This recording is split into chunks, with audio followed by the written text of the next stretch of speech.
नमस्कार मित्रों।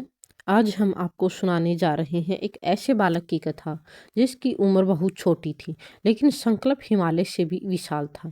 यह कथा है राजा उतना उतानपाद के पुत्र बालक ध्रुव की। एक ऐसी कथा जो हमें सिखाती है कि अगर लक्ष्य स्पष्ट हो और मन में अडिग निश्चय हो तो स्वयं भगवान भी प्रकट हो जाते हैं। तो आइए शुरू करते हैं ध्रुव की अमर पौराणिक कथा।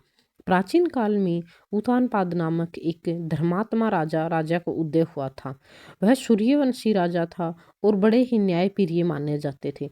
अपने राज्य में वे सबके साथ न्याय करते थे, किसी का भी दिल नहीं दुखाते थे। बड़े ही धर्म कर्म वाले और न्यायप्रिय शासन थे। राजा उतानपाद की दो रानियां थी, एक सुनीति और दूसरी सुरुचि थी।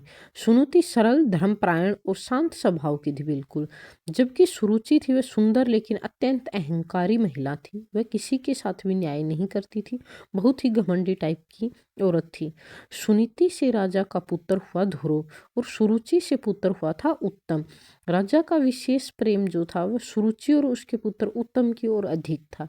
यह बात ध्रुव के बाल मन को अक्सर दुखी करती थी। एक दिन की बात है कि राजा उतानपाद सिंहासन पर बैठे थे और बालक उत्तम उनकी गोद में खेल रहा था। उसे देखकर बालक ध्रुव भी अपने पिता की गोद में बैठने चला गया। लेकिन तभी रानी सुरुचि क्रोध में आ गई और ध्रुव को नीचे फेंक दिया। उसके बाद उसने ध्रुव को रोकते हुए कठोर शब्दों में कहा, ठहरो, तुम इस सिंहासन पर बैठने का कोई अधिकार नहीं है। अगर राजा की गोद में तुम्हें बैठना है तो अगले जन्म में मेरे गर्भ से जन्म लेना, उसके बाद तुम सिंहासन के ऊपर बैठना। अब तुम यहाँ से उतर जाओ। इतना ही नहीं, आगे उसने कहा कि भगवान विष्णु की पूजा करो, तभी शायद अगले जन्म में तुम मेरे पुत्र बनोगे और राजा बनोगे। यह सुनकर बालक ध्रुव का हृदय टूट गया और उसके हृदय में ये बात चुभ गई। उसकी आंखों से आंसू बहने लगे। तब राजा उतानपाद चुपचाप यह सब देख रहे थे। उन्होंने अपने पुत्र का पक्ष नहीं लिया और वह चुपचाप ये सब सहते रहे। उसके बाद माँ सुनीति रोते हुए ध्रुव सुनीति के पास गया। अपनी माता सुनीति के पास पहुंचा और बोला। सुनीति ने अपने पुत्र को गोद में लिया और बड़े शांत स्वर में कहा, पुत्र, संसार में जो अपमान सहते हैं वही महान बनते हैं। अगर तुम्हें न्याय चाहिए तो केवल एक ही सहारा है, भगवान विष्णु। माँ के शब्द ध्रुव के हृदय में उतर गए और उसने दृढ़ संकल्प लिया कि माँ, भगवान को स्वयं देखूंगा और मैं ऐसा तप करूंगा कि संसार मुझे याद रखेगा। केवल 5 वर्ष का बालक ध्रुव घर छोड़कर घने जंगल की ओर चल पड़ा।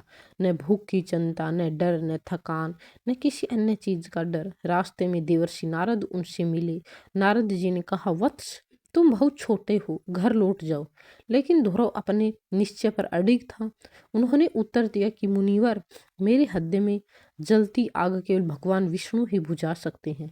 नारद जी प्रसन्न हुए। नारद मुनि ने ध्रुव को मंत्र दीक्षा दी। ओम नमो भगवते वासुदेवाय। ओम नमो भगवते वासुदेवाय। उन्होंने कहा, मधुवन में जाकर इसी मंत्र का जाप करो, भगवान अवश्य प्रकट होंगे। ध्रुव ने चरणों में प्रणाम किया और तपस्या के लिए मधुवन पहुंच गया। ध्रुव की तपस्या अद्भुत थी। पहले महीने केवल फल खाए, दूसरे महीने हर तीसरे दिन फल खाए, तीसरे महीने हर छठे दिन फल खाए, चौथे महीने केवल जल और 5वें महीने केवल वायु पर निर्भर। अंत में एक ही पैर पर खड़ा होकर निरंतर मंत्र का जप करने लगा। उसकी तपस्या से तीनों लोग कांप उठे। देवता घबरा गए और भगवान विष्णु के पास पहुंचे। जब भगवान विष्णु ध्रुव की तपस्या से अत्यंत प्रसन्न हुए, उन्होंने कहा, यह बालक केवल राज्य नहीं, मुझे पाना चाहता है। भगवान विष्णु ध्रुव के सामने प्रकट हुए। जैसे ही ध्रुव ने भगवान को देखा, वह निशब्द हो गया। उसकी आंखों में प्रेम आंसू बहने लगे।